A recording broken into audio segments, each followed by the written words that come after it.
Good evening, everyone. It's my pleasure to moderate a very elite panel. And this panel discussion is going to be on Metaverse, Web 3.0, blockchain technology to SME development in Sri Lanka. We are here to explore the cutting-edge technologies shaping the future of small and medium enterprises. We will dwell into the transformative potential of the Metaverse, Web 3.0, and blockchain technology for SME development. And to have this discussion, I have a very experienced and an elite panel. And to my left, on the far corner, I have the CTO, KBSL IT, Manoranjitan Sangliraj, and then I have founder CEO, Blue Chip Technologies Asia, and Nisal Chandrasena, founder CEO of Ceylon Cash. And most of you would know that the Metaverse promises immersive digital experience, revolutionizing customer engagement and remote collaboration. Web 3.0, with its decentralized internet infrastructure, offers enhanced data security and user autonomy. And of course, blockchain technology, known for its transparent and tamper-proof systems, can streamline transactions and establish trust in digital interactions. So we plan to unpack the current landscape, potential applications for SMEs, and how these technologies can drive innovation, efficiency, and growth for SMEs, and future trends and considerations to empower SMEs to compete on a global stage. It is my pleasure to welcome all of you to share your experience and insights. Jumping straight in, right? Before I jump straight in, I would also like to acknowledge that this panel discussion is organized by the Industrial Development Board, Karmanta Sangwardhana Mandalaya, and facilitated by recording partner, Business Advisor YouTube channel. So, starting off the discussion, I think what we all like to understand, these terms where we're talking about Web 3.0, Metaverse, and blockchain is nothing new, right? We've been hearing these words in various discussions. So starting from Raj, right? So I'd like to understand, what do you see as the current landscape for these technologies? Raj? Yes, thank you for having me, Christy, in this panel. It was my pleasure. And my name is Manoranjan Sangilraj.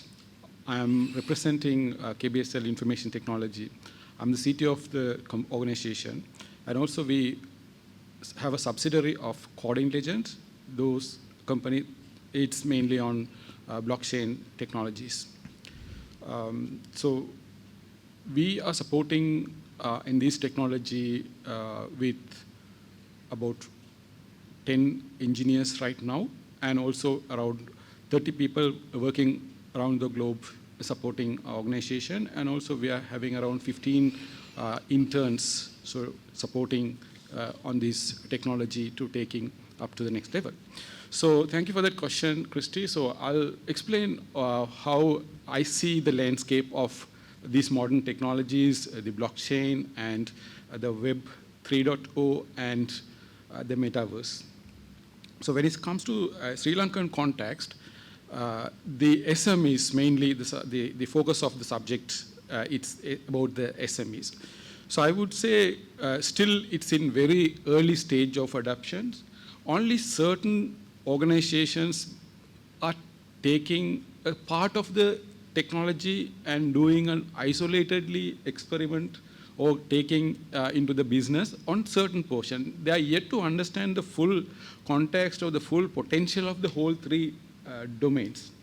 So that's the level of understanding from my purview on all these technologies. But out of these three, blockchain will be a bit more popular because of the nature of how it been brought up to the industry in the association with the Bitcoin. Because of that, the finance industry is somewhat, you start knowing about the Bitcoin technology. But if you look at the other potentiality, mainly around this blockchain, it's other add-ons that we could have, the smart contracts and supply chain management, and these are yet to be explored. So I see still it's very, very basic level Sri Lankan SMEs are, and they need to be promoted how they can take up these technologies to improve their business at the next level. And also it's a mandatory part. The future is going to demanding such thing because the world is ahead of us. So we need to support and guide to them to take to the next level on this. So this is my purview on where we're sitting on and how I see the landscape of this. Thank you, Raj, for that opening remarks.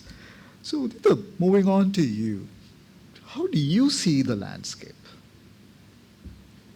Yeah, I'm Udita Bandara from Blue Chip Technologies Asia. So we are working on emerging technologies like blockchain and AI. So we have a separate division on blockchain technology working on areas like metaverse, Web3. We work with blockchain networks providers as well international providers, and some of the local clients also. We provide certain services and also providing awareness building kind of areas. So I would start pointing out the awareness side of things, where a lot of people think blockchain is Bitcoin, right? So that's a misconception, biggest misconception, where it's completely two different things. Blockchain is a really good technology that can do a lot of things. Bitcoin is just one use case, and the cryptocurrency also just one scenario, but blockchain is an entire whole set of ecosystem and set of technologies. So there are a lot of potential SME can use for blockchain. So I will give one example, like let's say in terms of metaverse, like let's say we have a SME want to sell their products, want to have e-commerce store and show their products online. So metaverse is a good way that we can show in a 3D way. Let's say they have batik products, right? So there are a lot of vendors here. They showcase in their batik products and other kind of products. So metaverse is a kind of a way that they can showcase virtually these assets and their products, because these are unique, right? We cannot, there are unique kind of areas that only unique to Sri Lanka. So where we can add these kind of a layer into the metaverse, where it will be helpful for these SMEs to showcase the unique kind of a product, and they can buy these kind of items through metaverse. They can see virtually and in the 3D aspects, right? We tu metana SMEs la innawa batik karmante saha e wage නිවෙන් සොයන් නිපැවුම් කර්මාන්තේ. ඒතර ඒගොල්ලෝ හදන මේ products අපිට metaverse වල කියන technology එක හරහා අපිට පුළුවන් කියන්නේ 3D වගේ අර ත්‍රිමාන විදිහට පෙන්වන්න. ඒතර ඒක ගන්න බයස්ලට ඒක ත්‍රිමානව දැක ගැනීමේ හැකියාවක් තියෙනවා. දැන් අපි e-commerce නිකන් website එකක් ගත්තොත් ෆොටෝ එකක් නේ තියෙන්නේ. මෙතන ත්‍රිමානව මේක දැක ගන්නලා. ඒතකොට ඒගොල්ලන්ට ඒක ගන්න කලින් ඒ වගේ දැන් ඇඳුමක් වුණත් ඒ වගේ අපිට මේ metaverse එක හරහා අපිට පෙන්වීමේ හැකියාවක් තියෙනවා. ඒ වගේ ගොඩක් opportunities තියෙනවා. අර ගොඩක් misconception නිසා තමයි මෙතන issue වෙලා තියෙන්නේ. මොකද cryptocurrency කියන්නේ ඒක එක area එකක් විතරයි. ඊට අමතරව ගොඩක් use cases නැත්නම් ගොඩක් adaptation අපිට කරන්න පුළුවන්, විශේෂයෙන් SME sector එකට ඒගොල්ලන්ගේ තියෙන products ඒගොල්ලන්ගේ international market එකට කරන්න. එතකොට ඒක awareness එක සහ කොහොමද කරන විදි තමයි ගොඩක් වෙලාට අපි අඳුනා ගන්න ඕනි, සහ මේ අර trust එක සහ තියෙන misconception එක අයින් කරන එක. Thank you for that thought. Nizal, how do you see the landscape? Thank you, and good afternoon, everyone. And I am Nisal Chandrasekhar from Ceylon Cash. We actually come to the business as initiative of a community. So we started back in 2017, and we came in a long way, and we are focusing on multiple areas starting from Web3, blockchain, and cryptocurrencies as well. I have a bit changed view from the Udita, but we are more focused into crypto and blockchain. So everything what we do is linked to blockchain and some of the cryptocurrencies. And I'll tell some of the products which we have. So starting from accepting cryptocurrencies as a SME business, where most of the foreigners and all the others are attracting as a tourist-based country, and we are accepting their global currencies around the world. So it's just a one use case in the blockchain space. Yes, I agree totally with that one. So there are multiple use cases which we are also building on that one, and Bitcoin being the largest and the longest lifespan it had for more than a decade now. And so we enable any of the businesses to accept cryptocurrencies as a payment gateway in Sri Lanka. And so when I tell that to anyone, everyone will think that is this legal? Or can you do this one in the Sri Lankan context? So to give an answer for that, so what if I tell you all the transactions happened within this cryptocurrency area is almost every transaction. If a foreigner paid to a restaurant, or if some tech enthusiast buy a mobile phone or laptop from an e-commerce store with a cryptocurrency, so all these transactions comes to a Sri Lankan net as an inward remittance, because we are connected with the most of the largest exchanges around the world. So they have a direct inward remittance channel to us. So we get the remittances from them, and we pass that funds to the merchants as the settlement layer in LKR. So we don't get involved any cryptocurrencies to the local SMEs or the local businesses to have any headache on that cryptocurrency legality aspect. So we overtake all the burden of the taxes and everything on that end. So we enable any business to accept currencies on that end. And at the same time, in the landscape, so we have these NFTs for banking, and there are multiple aspects when it comes to blockchain industry where you enable NFTs, and there are newer technologies which enable digital assets. So if you take one sample, like if some of the companies have their own loyalty platform linked to this, and there are more than enough events happening around the world without cashless ecosystem. So all the assets are virtual, they run on blockchain, and they remain their ownerships on digitally. And some of you might not get the perfect understanding how this works, but eventually you will get to use this without even knowing it that you are using the blockchain. So that's what similarly happening with the current payment solution. When you use a ATM card, you don't know how the Visa works or how the MasterCard works. But you normally use your ATM card to pay to anywhere or withdraw money from the ATMs. So that's similar to that. The blockchain technology will be the next, blockchain and the Web3 technologies will be the next adoption of these fintech and all the newer digital aspect of the technologies, where almost every transaction layer will adapt into this level. And this is one thing what we do. And apart from these, we enable businesses to go into metaverse and accept new users. Like we are connected with some of the other global metaverse platforms, and we are also seeing multiple metaverse related developments within the entertainment industry as well as the other advertising agencies as well.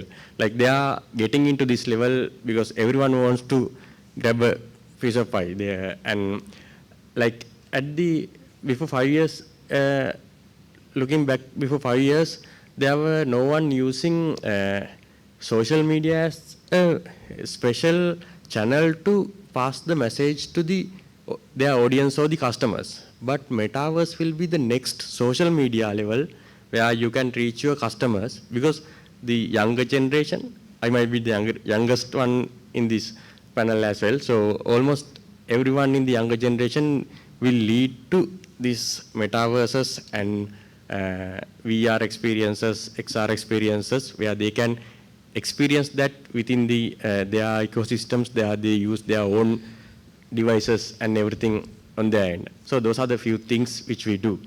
So Nisal, I mean, I want to retract back, right? I want to go back. I mean, I think all of you gave a landscape context. I don't want to is it being adopted? එහෙම දැන් Facebook කියලා ගත්ත ගමන් නැත්නම් WhatsApp කියලා කිව්වා හැමෝම පාවිච්චි කරනවා. දැන් අපි metaverse ගැන කතා කරනවා, අපි මේ blockchain කියලා කියනවා, then we are also talking about web 3.0 කියලා කියනවා. ඒ කිව්වට why is it not being adopted? ඒක is it a problem with awareness ද නැත්නම් බැරිකමක්ද? මොකද්ද මේ මෙතන තියෙන ගැටලුව? So we'll start with Udita and then we go to Raj and come back to Nisala. So just take a few minutes to define the problem. Yeah, so like even with the IT community, if you look at, still the blockchain is not adapted. There are some gaps within the IT community even. Let's say IT SME, not all IT SMEs are blockchain enabled, right? So you can enable blockchain in all the scope. So that's where this kind of some misconception and awareness kind of things and the lack of trust and all these things, those kind of things. And again, another like stories like connected with the blockchain, like scams and negative things. So it's far higher than compared to AI technology. So that's again a challenge within the blockchain industry itself. It's a global kind of a thing where a lot of negative stories we heard, like the exchange founders jail and all these things. So, but it's a really sounding technology and there are a lot of innovation, and like if you try to, let's say, if you look at security aspects, is hacking a blockchain network or node is really near impossible. So it's a really sound like having a centralized database and running it. But still the negative kind of news kind of that's circulating locally and internationally. So that's where this kind of backward kind of feeling into the blockchain technology, I would say. Yeah. Right. So Raj, I mean, Raj, Udit said there is a negativity projected, right? They're saying, okay, what is it we need to do to make people understand this has value, potential to give value for the organization and for the country? One or 2 points, and then I'll pick that conversation to Nizar. I would say to increase the awareness among the people, get the right message, go into the users, mainly the SMEs, what the potentiality could drive in this, using this technology, where they can take their business to the next level. And also, SMEs cannot get away from this technology also because the world is demanding. The experience of expectation is totally changing. Mm-hmm. People no more looking at just a static picture and they don't want to buy. They want to feel that experience on virtual reality level, augmented reality. You just wear your attire and see how you look like before you even purchase. That level of experience people are looking for. So now how they're going to deliver the business demand it's looking for. So definitely it's the proper awareness, giving the guidelines and encouraging them to try these technologies and incentivize them. You know, these technologies are coming at a cost. So some SMEs may not in a position to buy it at once. So they should have some level of experience centers that they go and see what's happening in these technologies, how assured these technologies, and also the great use cases, how the other government has adapted in these technologies in their set of delivery of services in terms of medical, in terms of businesses, and all these they are taking to the next level in terms of identities, and all it's evolving because of the other countries has already understood the potential, and it's a technology drive. So for us, we need to have that awareness and supporting the community and provide the right education and bringing up the skills to support that. All need to be in place. So that way we can speed up adoption of these technology. That's my view, Sure. Christy. Thank you, Raj. Nizal, I mean, when I mata ketin danaganna right? Not only for me, even for the audience who are seated here and who are going to be listening to this conversation. Raj did mention there is a cost. Is cost the deterrent of adoption, or is it the lack of awareness? What is stopping people from using it? Yeah. Because all of you are saying in different words, the future is this. Right? The rest of the world is adopting. So where are we lacking? What is that we need to do? Yeah. Yeah, if you get the adoption level compared to the Sri Lankan context and the rest of the world. So when we get a smaller country like us, as El Salvador or some other country who's adapting heavily on these Web3 stuff. So it's, I'm not saying it's the cost which is reducing the adoption level. It is the lack of literacy, digital literacy, which our audience, or the, I mean the local audience having about these sectors, and these scams and pyramids and all these other cryptocurrency related scams are heavily promoting, and they are giving their schemes heavily promoted in their level, and that's way faster than we are enabling the other sectors to the local audience. So එතකොට අපි අර pyramid scam එකක් promote කරන කෙනෙක් එයා කොහොමද ඒක තව පල්ලෙහා කෙනෙක්ට explain කරන්න කියන එකද ඊට පස්සේ ඇත්තටම technology එකේ තියෙන වටිනාකම තව පල්ලෙහා කෙනෙක්ට කියලා දෙන්න මොනවද තියෙන අපේ තියෙන programs මොනවද courses මොනවද අපි example එකක් විදිහට ගත්තොත් so there are multiple users who are doing research based on web3 blockchain and machine learning. So I'm getting multiple requests from LinkedIn saying, sir, we are looking for, we are doing an final year research on blockchain and ML. Can you guide us? Because there's no subject or there's no stream to go with blockchain.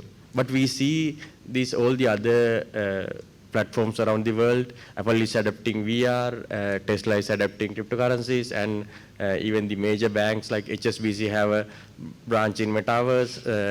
There are banks adapting their metaverses into the their branches in digital metaverse, and but no one is educating the real audience the value of these technologies. Like, okay, I'm going to pause you here. Yeah. Right?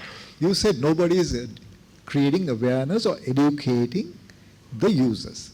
Then, I want everybody to give me use cases. උදාහරණයක් අරගෙන කියන්න මේකෙන් අපිට මෙන්න මේක කරන්න පුළුවන්. Let's say if you take agriculture or manufacturing or a banking or tourism sector, give examples. Right? You talked about virtual reality, 3-dimensional. Right? error. මේගොල්ලන්ට දැනුවත් කරන්න මොනවාගේ දේවල්ද අපි මේකෙන් ප්‍රයෝජනයක් ගන්න පුළුවන්ද කියලා, right? Of course, cost will be a discussion. error කොහෙද මේක apply කරන්න පුළුවන් කියන එක කියන්න. So we'll start with Nisal and then we'll go down that way. Yeah. So I'll start with some of the things we also do. Yeah. And we got this request from some of the banks in Sri Lanka, and at the same time we got the same request from the global banks. Like they both wanted to go ahead with the metaverse branch for their users. But when we see this as a request from as a service agency, so I'm also consulting some of the other startups to go ahead. Like there's another company called Perfectus, which is fully on Web3, and I'm consulting them as the innovation side. So we got the request saying we need to do a virtual metaverse branch, and we go to these banks and we see there are 2-3 banks in India as well as the global level where MasterCard has enabled their virtual bank, and there are visitors. And we also get the new users from these metaverses where we also used to work in the metaverse, and we connect with some other users in the metaverse, and we get connected and we get the business from them. So something like that also, banks also can enable these users to get their new users from this level, because this is adapted in the some other countries, but the user base is still low.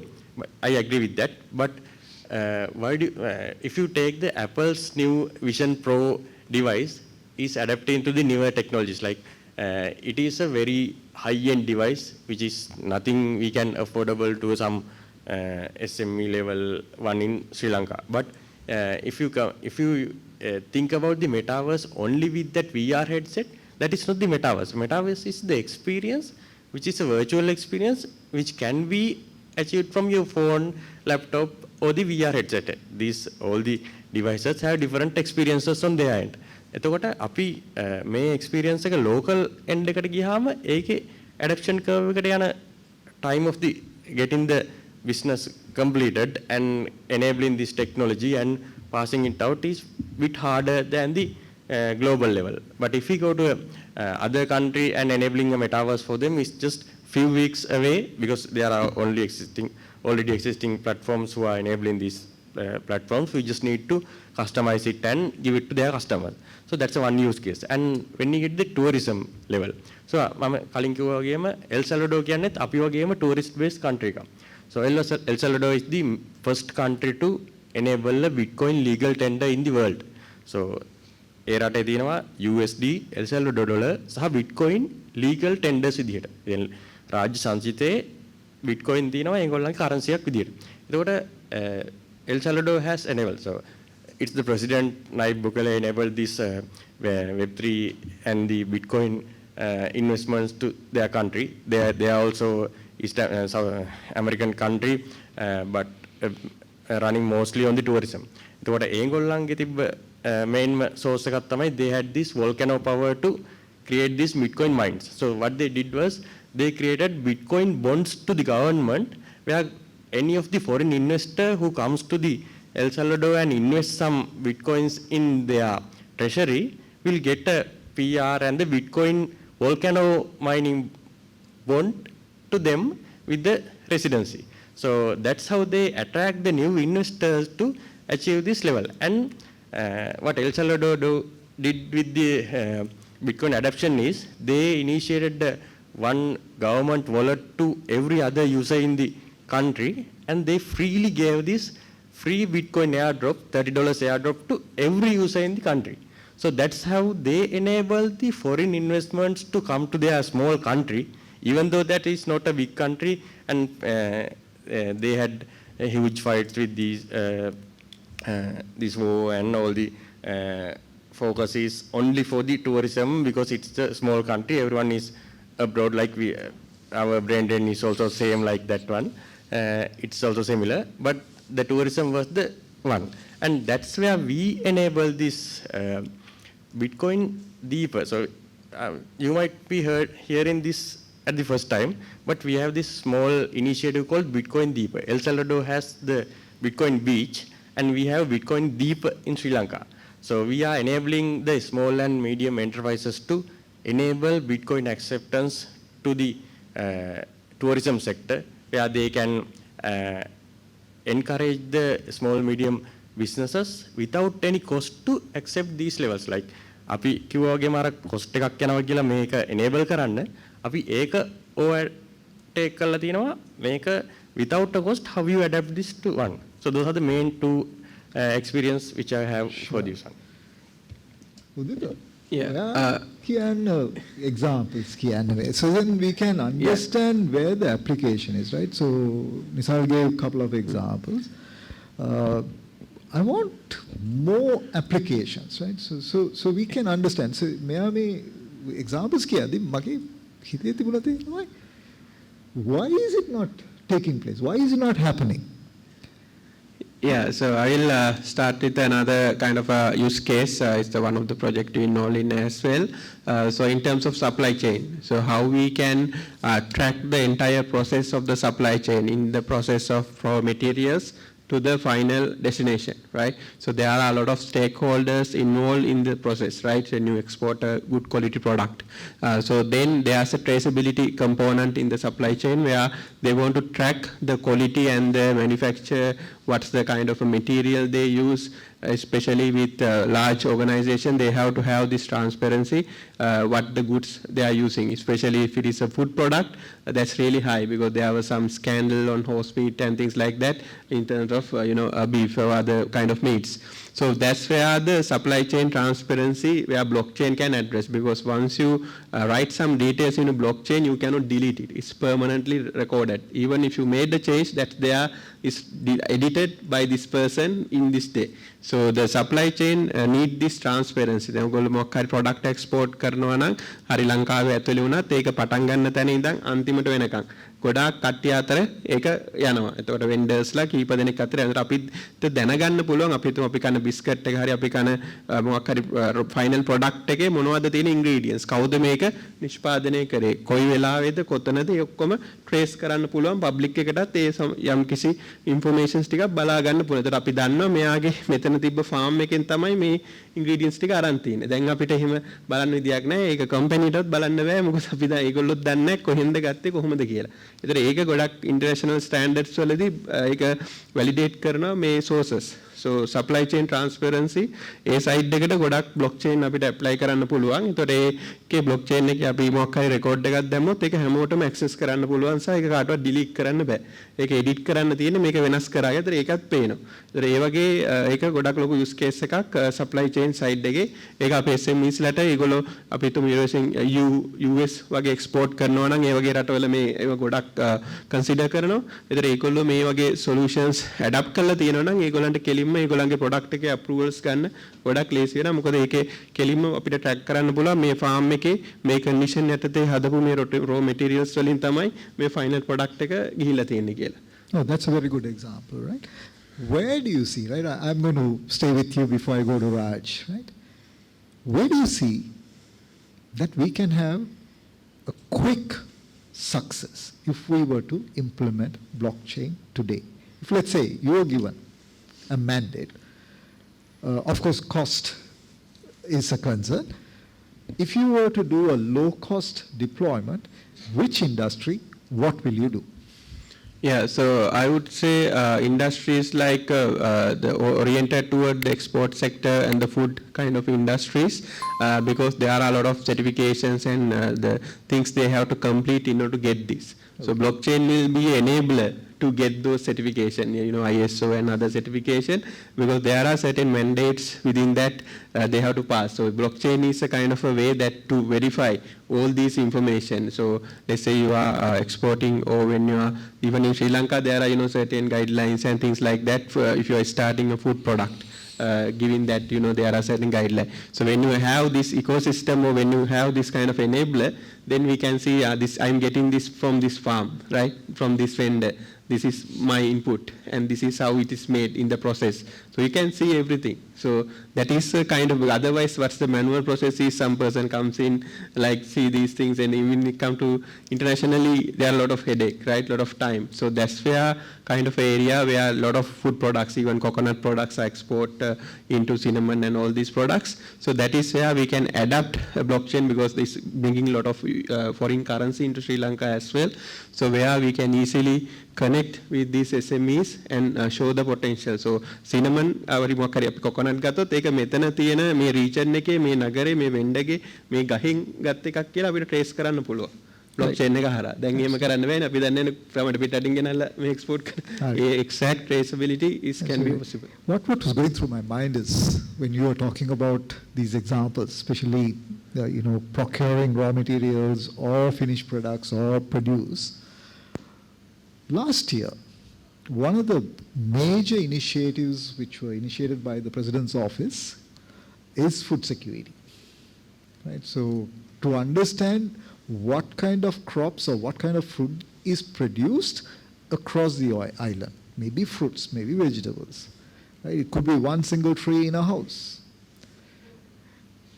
Do you think we can integrate blockchain into that? Yeah, so that would be another good use case, because a lot of the demand and based on the because in the country also we have like a lot of fluctuation and going price changes due to like certain transportation, logistic problem, supply chain problem. So if you have a kind of a platform to track what's the number of things that planted versus the number of things in the shopping in the supermarket, so then it'll be a really good traceability and to have the sustainable way of like avoiding the food waste, because that's a big problem in locally, even internationally also. Food waste, food security is a bigger problem because we have enough food. Thing is, we are not managing it and having that transparency throughout the, especially logistic and the other conditions. Exactly, storage and ensuring it reaches the final destination on a timely basis without in the quality getting degraded. Excellent examples. Raj, can you share some insights? In terms of SMB industry-wise, if you take, when it comes to tourism, how they can use metaverse, they can create a digital experience on some kind of places, Sri Lankan cultural heritage sites, natural beauties, and tourist attraction locations can be put in a metaverse on a digital experience. So before a tourist come into Sri Lanka, they would be able to go and experience it, how the experience is going to look like, which is more attractive, it's going to be more welcome, it's a next level of experience. So that way we will be able to attract more tourism. So that will boost the tourism industry based on using only the metaverse technology.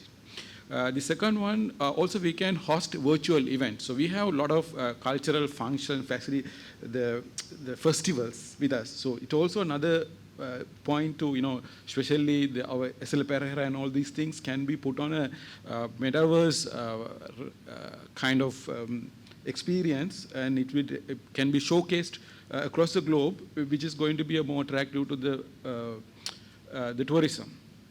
So that one of the use case I would say, and the other one it's when it comes to Web 3.0 use case for tourism, it would be mainly decentralize the bookings and things, so it will reduce the overall cost of the booking, and also customers or tourists can see the legitimate feedbacks of the hotel's status, and they cannot be manipulated or modified.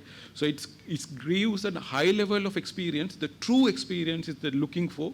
It can be met for the tourism. So that's one of the use case. By using these Web 3.0 technology, we can decentralizing the applications, we can achieve, and then also in conjunction with AI, we can produce kind of a specific packages to tourists based on their past behavior. So which is also going to be add-on technology. It enable next level of 3.0. So we correctly target who is the target client and what they are looking for, and we can package it such a way to encourage that kind of mood. The other one, when it comes to the blockchain, again, it's a transparent review part. It's playing their major role to make sure all these comments, all the ratings are legitimate and it's not modified. And also the payment option, as Nizal earlier mentioned, we can encourage non-centralized payment gateways also to enable, so which reduce the exchange loss. Actually, mainly the biggest problem for them when they bring a big money and they are losing 5 to 10% on exchange, at least on both countries. So in this case, they will be able to reduce that, and it also converted as a usable economy for us. So that's one of the thing I see in terms of tourism. I see when it comes to agriculture, I see the VR can be used, showcase their products to the end users to the right level of experience to feel it, and also provide kind of trainings, which is most cases, most adaptability will be there for farmers. So they should know how to use the latest technologies, the farming technologies, pest controls. This all can be taught for the rural farmers through the metaverse, which is another use case I see. And also mentioned the other panelists, it's the traceability of the product. So their product will be on right, authentically reaching to the buyer. And also it shows, it eliminate, also can be reduce the unnecessary, with the decentralized application, also can be bring down the middleman on playing the bigger portion. So it can be taken out, the end user and the buyer can be directly communicate with the trusted level, and there is no wastage, and they will be able to provide the right product to the right, so which is going to improve the farming sector or the agriculture sector. So that's one of the things I see on that sector. When it comes to the manufacturing sector, the VR is going to play a bigger role to take the product to the international level with the international standards. So that also one of the use case, and providing and building the prototypes, they can go on multiple revisions without any cost on their prototypes, which is the company is looking for now, because otherwise the prototype itself, it costs a huge. And also there is, the product also may be more customized, and people can first try and then order it, right? So which now we don't have that option before we buying it, right, from international customers. So it yield that. And also some products are celebrity products, kind of, it's very unique, it's a limited editions. This all enabled with the traceability or a authenticity part, which can be claimed, or later it goes for an auction. They'll know this is a legitimate product, it was done on this day, and this belongs to this person, all this there. So now those also one of the things people are looking for to understand, avoid the counterfeit products.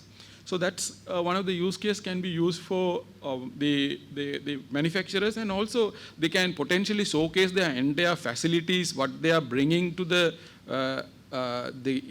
customers, and how it was processed, and all this innovation also can be showcased over a metaverse. So which way it's going to be a bigger showcase to the whole world, what our really the industries are doing. So that also they would know, like even the funding agency, they would like to know what the SMEs are doing, and what these manufacturers are doing, how they do, how they do ethically, and all these things will be more transparent. And also it bring down a lot of managerial costs, so because they can metaverse, they can manage all the location from one point. So which is also going to be an add-on in terms of administration. So there are vast use cases from different sectors we can leverage from these technologies. Sure. That's my point of view. Raj, well, all of you gave a fair understanding, or you made them aware where we stand, how these technologies can be used. So I'm going to ask Udit this question. Before I ask the question, let me set the context. We have the digital economic 2030 strategy, and we have $15 billion target to achieve, right? So it's in the next 5 years. From all what you said, all of you what you shared, I'm very excited, right? This can actually, you can set up Web 3.0 virtual environment. You create that virtual experience. Then we are talking about blockchains, where we are creating the transparency and the integrity. And then we are talking about the Bitcoins and things like that to enable transactions, right? So the fund movement in a transparent manner where we can establish accountability. The question I have for all of you is, what will it take Sri Lanka to establish itself to be in the top 3 or top 10? Metaverse, Web 3.0. Can you just... For that, we need to have a really good ecosystem in Sri Lanka. So we have a standard startup ecosystem in Sri Lanka. I would say a really good startup ecosystem. But when it comes to blockchain ecosystem, it's completely different. So because blockchain itself is a very different technology from general tech. Like you have ERP, then you have AI, you have other IoT. Blockchain itself is a different, and I would set a context like blockchain, like we know, like a one term, right? Let's say, for example, one cryptocurrency. There are 10,000s of cryptocurrencies there. Then there are thousands of exchanges. Then within blockchain, there are thousands of different technologies. right? So it's really diverse, really big. It's $1 trillion actually worth technology. So that's where this ecosystem need to be developed, especially like startups and startup culture. And other challenges, there's no curriculum, like there's no course at all. Like if you look at AI, of course, there are at least MSc degree programs, like short courses there. But blockchain is next to nothing, right? There's not even like any workshop or anything. So that's where the main challenge. So university student, like we have some staff working with us, so they learn on their own, right? Self-study is a kind of a lot of people's, like even he would agree with me, right? That's the starting point of the blockchain, just self-study. So that's where the main challenge. That's actually a global, I would say global kind of a trend as well.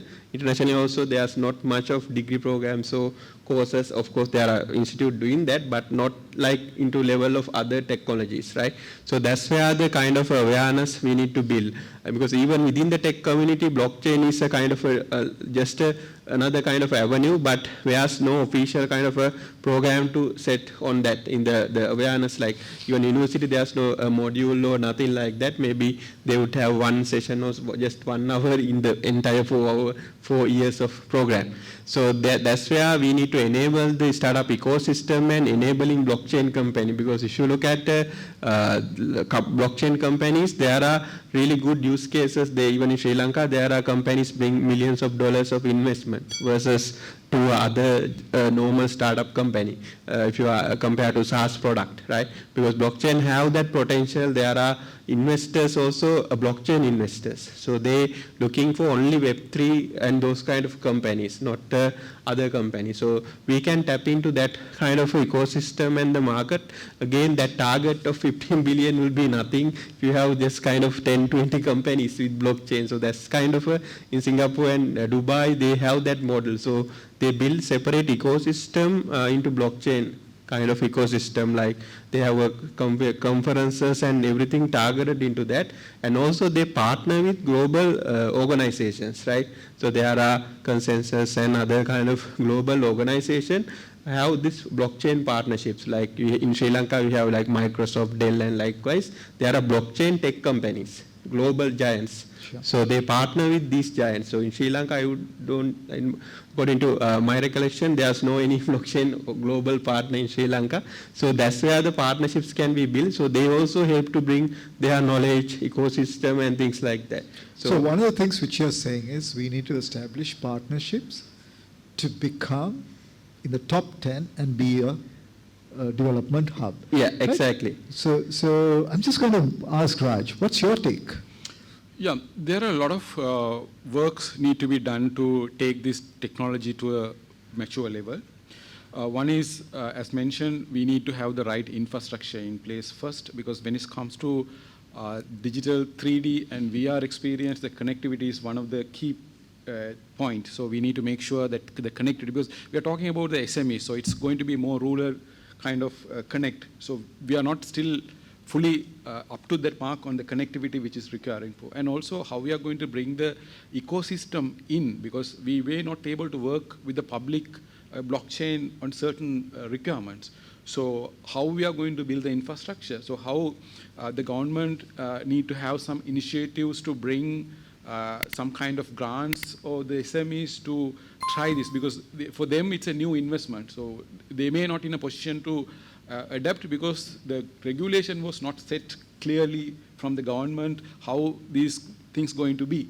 So it's also parallelly need to come through, this is the framework that we are going to implement. So you have the SMEs need to adapt, and we are supporting them, and also bringing the courses in the university, so they will start up learning in those things, and bringing this kind of awareness, and bringing consultants, and also just combinedly doing something, rather individual SMEs go and try these technologies. We take a community, so they will get together and buy a system. So then the single person cost going to come down. So they will use, mainly if you look at all the farm solution for agriculture, for traceability, authenticity part, they can build a common platform. All the farmers can work on that, or it's kind of a consolidated industry-based options also could be looked at, and also can talk to the bigger tech companies to say, to give us a fair rate, government through people on the SMB labels. So which is fair because Microsoft has given this kind of things for university students. So likewise, they also can give this kind of way to encourage.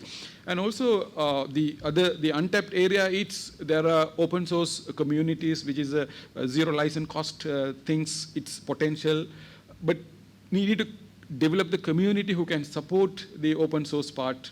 So that also another option. So these are the things I would say all need to be worked parallelly and bringing some tech innovation centers, tech hubs, so they can go and at least see these things before they dream their thing they want to go. Sure. So with all these things need to be start up and spike and go up, and that way we will be able to, after 2-3 years, can collaborate and see some level of decent level of adoption of this technology. That's my view. Sure. Christy. Thanks, Raj. Isal, you did speak about DeFi, right? Which means decentralized finance. For those of you who didn't connect what DeFi meant, right?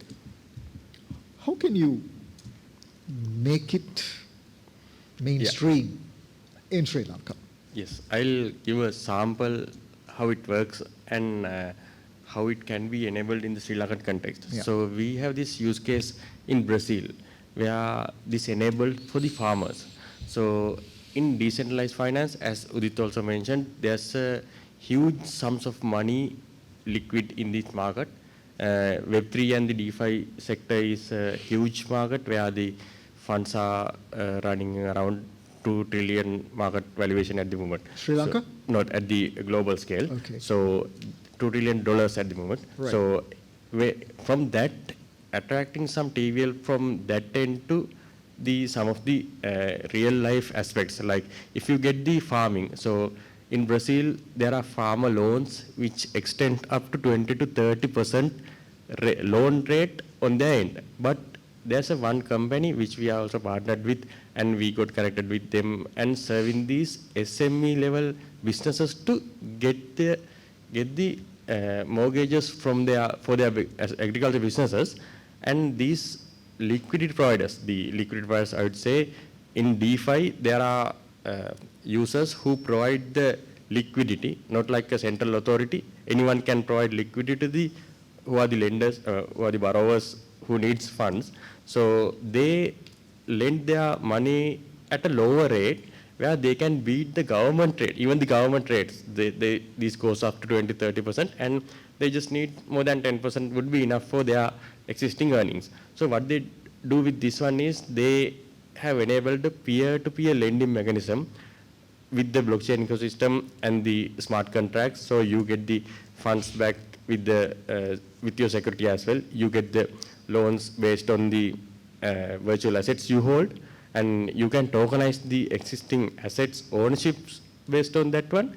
And if you take the agribusiness, and if some small business agri farmer wants to increase their earnings or scale their business, they can get a loan from that end connecting the DeFi sector. So that's actually we are doing some use case with the local mango manufacturer as well. Mm-hmm. So that's a huge use case, I would say, because everyone is looking at tokenization model when it comes to the blockchain space. But we are looking at a extended tokenization level with the largest manufacturer, one of the largest manufacturer in the Sri Lankan mango market. So we are doing this traceability solution for their mangoes where you can track. So they're also trying to do a B2C business with their existing products. So if you get one mango tree, you can track where this mango juice or mango jam came from this mango tree in this state and this level. So all the touch points in this traceability, in this logistics pathway can be tracked within the blockchain ecosystem. And if a small or medium business scale agri-farmer wants to connect with them, and that can be also added to the same chain where they will give their, so what normally happens is SMEs provide their farm earned harvest to these larger businesses, and these comes to the same pathway. So if we enable this with the same traceability solution, all these products can be traced back into the where this tree was grown and what is the state this was grown. If you take the tea bag, if you can see this tea came from this state, Yes. and we can add a huge value to this one, because if that is something traceable, and that is something heavily demanded in the agri development sector, because if you can trace all the things and the quality measures can be managed within this level, all these things can be traceable. So from the farm to shelf and off the shelf as well. So if you add one QR code to a product or jam or juice, and if customers scan that QR code, that will also track the off the shelf transaction as well. So from farm to shelf and off the shelf as well. So traceability is, It's essential. essential, and it can be achieved in multiple ways, where you can go up to unimaginable levels when this technology is coming. So, gentlemen, I mean, we spoke about the current state. We spoke briefly about how it can be used, or the typical use cases. Right? I want to talk about the future. Right? I mean, I did ask you a question. Okay, what would it take us to be a hub or in the top 10 in the world? You gave various answers. So I want to ask you now. Typically, when you look at the latest discussion, everybody is talking about AI, right? You talk to anyone, everybody is talking about AI. European Union has taken the first step forward, and they come out with a regulation. The United States have come out with a guidance note, the White House. So different countries are discussing regulations. Now, if you go back in time, data protection, data privacy was also a point of discussion. So the European Union took the lead. They came up with their own data privacy laws, which subsequently every country have started. And we are also in the process of fully implementing the data protection laws, which comes into effect on 18th of March 2025. Now the question I have is, these technologies, right? And I want your answers to be crisp, short, so that we can take a lot more questions on the future. Should we have a regulation for each of these? Should we have a regulation for blockchain? Should we have a regulation for metaverse? Should we have a regulation for Web 3.0? Right? So I would ask each of you, like, I mean, Raj, if you go first, if you're going to talk on one, I would ask Udita to talk on the other one, and you will talk on the other one, right? So you choose, Raj, you get the first right of. Christy, I see, in my view, it's how it being used, what the purpose of it. And the regulatory, more or less, it's going to be the limit or in very high level framework only. But we will be not able to control certain things once it goes to internet or on the blockchain network. It's become immutable, right? So there is no way to control those things. So it's a kind of a awareness plus the framework. So the framework need to be there for all three, what level of it can go. So my purview, it should have individual the controls. Okay, so let me ask you again. Are you talking about a framework, or are you talking about a regulation? These are two different things, right? A framework is what you define, and you say, okay, I would work within this framework. But if it is a regulation, then it is directed by the government. Okay. And then you have a regulatory body which would provide oversight for that. So both. How is the world looking at this? Ideally, the both should be required, because without the framework, because it's all work in conjunction with other technologies, because it's all built on mostly on the blockchain underneath. And also it need to work with multiple blockchains. So it need to be connected with other blockchains, in public blockchains, and it could be some hybrid or a private.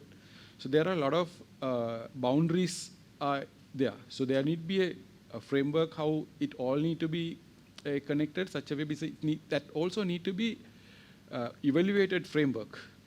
So this is the way it should be. If you are connecting with your blockchain network to another network, these are the things need to be in place. So that's one of the things. So that it can be driven by the industry expert or the technology vendor level. The other one is how being used in the SME context or in the economic context, and there should be a regulation for regulatory body. It need to be controlled on these things because it's highly dependable to the economy, connected to the economy of a country. So it is a mandatory part. Yeah. How do you see this? So for the blockchain, if you look at the context in US, it's considered as an asset. So it's like owning a property. So there's appreciation and depreciation value.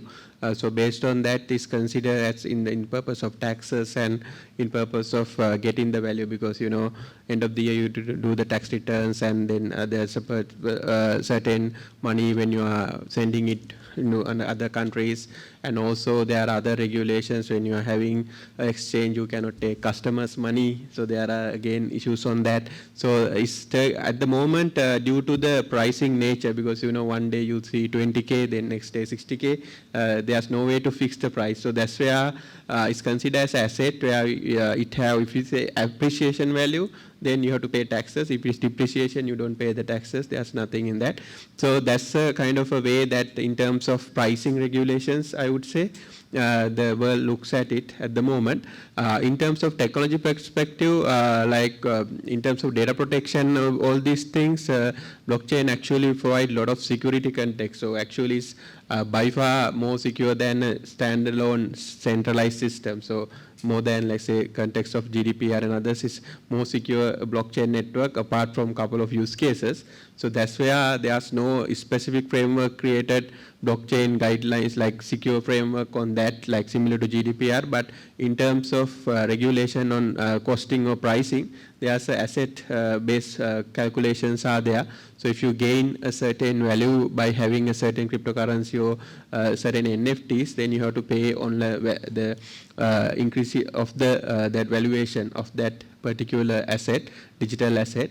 But in terms of security perspective and all this, it actually have a lot of control of security. So that's why there's no direct regulation like GDPR, but some countries trying to do that at the moment. But so we have to look at some in the global perspective and see how these things actually roll out. Yeah. So those are kind of the implementation at the moment from the global landscape. Okay. Nisal, what's your take? I mean, I want you to comment on one specific thing, right? You spoke about EFTs. Your conversations were more related to money, right? You're talking about exchange. So we do have, every country has a central bank. Yes. And we do ours as well. So typically when it involves money, the monetary board, the central bank comes into play. Yeah. So where are we in terms of legislations, in terms of regulations? Are we in a position where we can say, okay, we can go completely digital, right? Because if you're talking about a digital economy, this has to be part of it. Yeah. Right? Yeah. So there are a few things to be mentioned. Yeah. So to begin the developing of these newer innovation technologies, there must be a regulatory framework, and that regulatory framework and the policies will take a crucial stage on the innovation and the investment level. So if you take the startups and the investments or these regulatory concepts, it's just the time what it should come to the local context. All the other countries are heavily adapting these Web3 technologies, cryptocurrencies as the assets, as the legal tenders or whatever they would prefer on their currency end. But if you take these policies are makes in the sense of that can be easily adaptable to the new technologies, because these Web3 technologies are evolving daily. Like all the updates are rolling out daily, so all the changes are coming up rapidly. But I don't think that much of rapidly updating technology can be easily connected to one policy that is not flexible enough to attract all these things within a one framework. So having a regulated framework is a must, and it should also be compiled with the other technology updates as well. So if you take about these currencies, so if you take the Singapore as the closest country to us, has the larger connections with them, and they are also regulated their exchanges under MAs. So they have managed to keep their users' funds, I mean, local funds within the country, within these systems. And US also, they have managed to maintain all the cryptocurrencies under their management. And there are two ways when it comes to the cryptocurrencies and the legislation of this level. One is to adapt the existing global level currencies like Bitcoin and the others into a legal tender level. Another one is the CBDC level, where central banks will have their own currency to manage the funds. So in terms of the infrastructure, we also have a technology like from the infrastructure level where we still cannot accommodate a PayPal transfer to the local end, because it's been a long time we were pending for a PayPal acceptance level. None of these Sri Lankans can operate fund transaction. I mean, we can pay through PayPal, but we cannot receive funds with PayPal, because that's the infrastructure level which we are lacking from the central bank's point of view.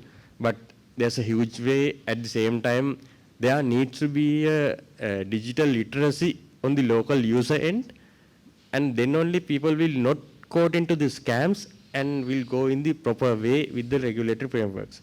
And these policies will also encourage these small startups to bring the investments to the local end if they are regulated and under these policies. So if I get one sample use case, when we tried the tokenization model with the real estate. So we are working with a France company. They also do the real estate management and the fractionalization. In real estate fractionalization level, Singapore and France and some of the other countries also do manage the tokenization level, where one asset, one real estate can be owned by hundreds or thousands of people with the use of NFTs. Like they can own a portion, a fraction of one asset within these digital assets. So that is fully regulated under their land registries and everything. But when we pitch, what if we enable the Sri Lankan lands or real estates to this one? They are like, is your land registry fully digitalized yet? So we need to structure that first, and then we should enable this second level. So there are a few barriers in terms of the infrastructure level as well. So I'm going to pause here, right? I'm just going to take a U-turn, and I'm going to ask you guys the same question I asked earlier. If we want to be in the leaderboard and we want to be the hub, right? There are two parts. One, we can be the developer. We develop these technologies. So I want answers for that. What would it take for us to be go-to country where you have the resources, where we can develop these technologies? Let's say somebody comes to us and say, hey guys, metaverse, go to Sri Lanka, they got the best talent. Or you say blockchain, Sri Lanka is the way to go. Or if you say Web 3.0, that's where the talent is. So my question to you is, what do we need to do? Right? I think this is a good platform for us to highlight that.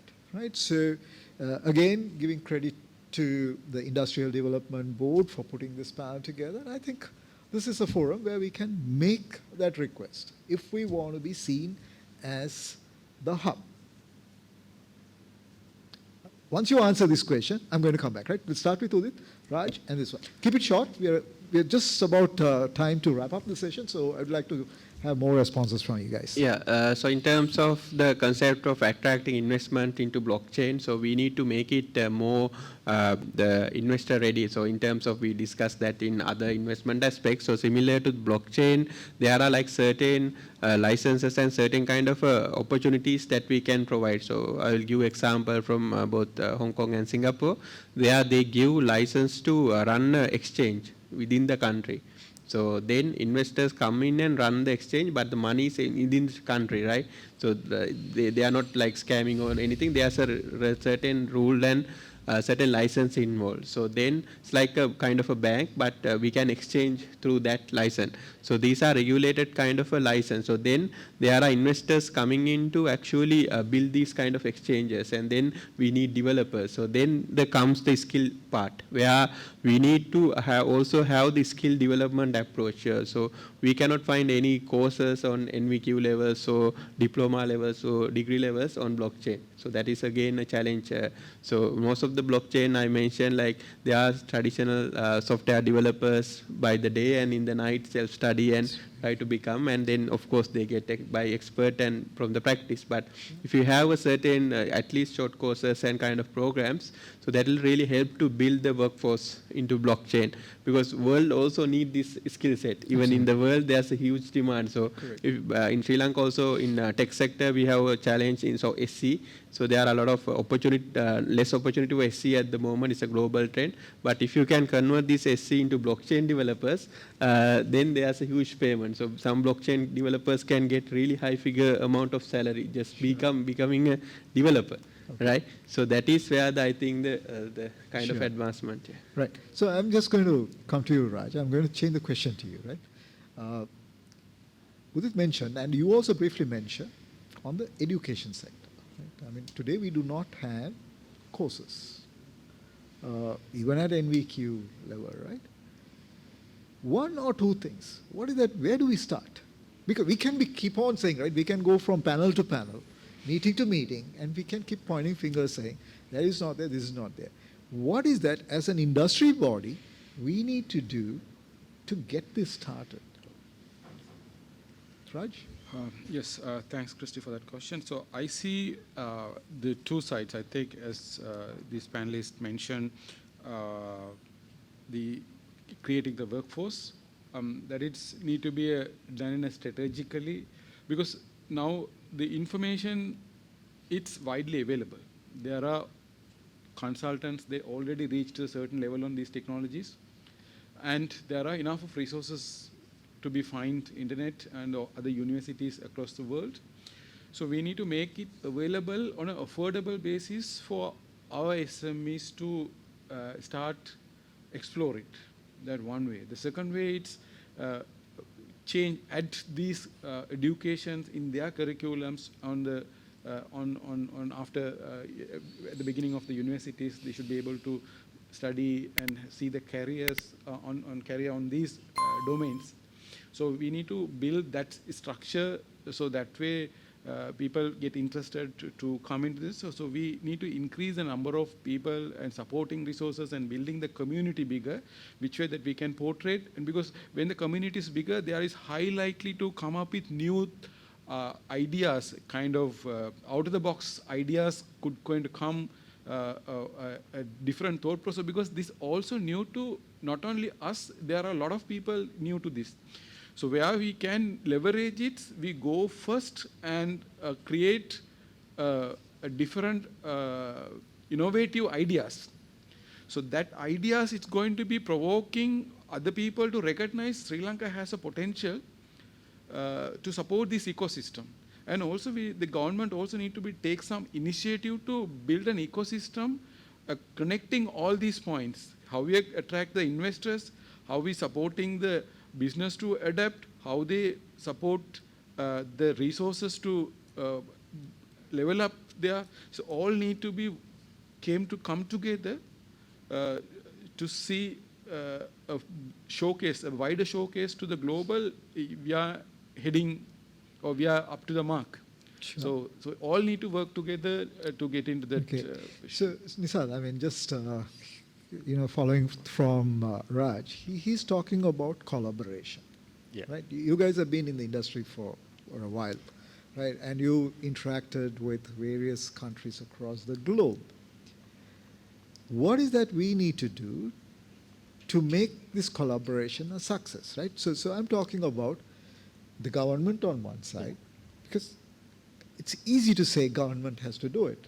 Who is the government? We are the government, as in like all of us, right? So we help, put things together. the industry bodies together, we say, okay, these are our needs, we put things together. Then, on the other hand, we do have the private sector. On the other hand, we're looking at the education sector, right? So I don't want to walk out of this panel saying, okay, I'm just saying, okay, so-and-so is responsible for this. I want to have 3 action items to make this work. So the next time when we come for a panel like this, we can come back and say, hey guys, we discussed on this day, this panel, these were our asks. And now we have this going. So we are now able to have a regulatory framework. We have the ecosystem to produce resources.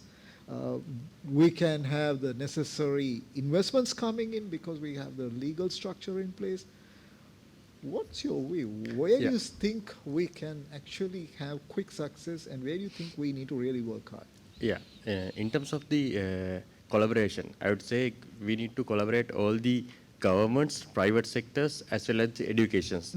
So if you get the all the others except the government and the larger private institutes, they are still behind this train, because all the other small level startups and these educational level students, not the institutional levels, but the students, they are heavily looking for these ones. As well as we recently started our co-working space purely on Web 3.0.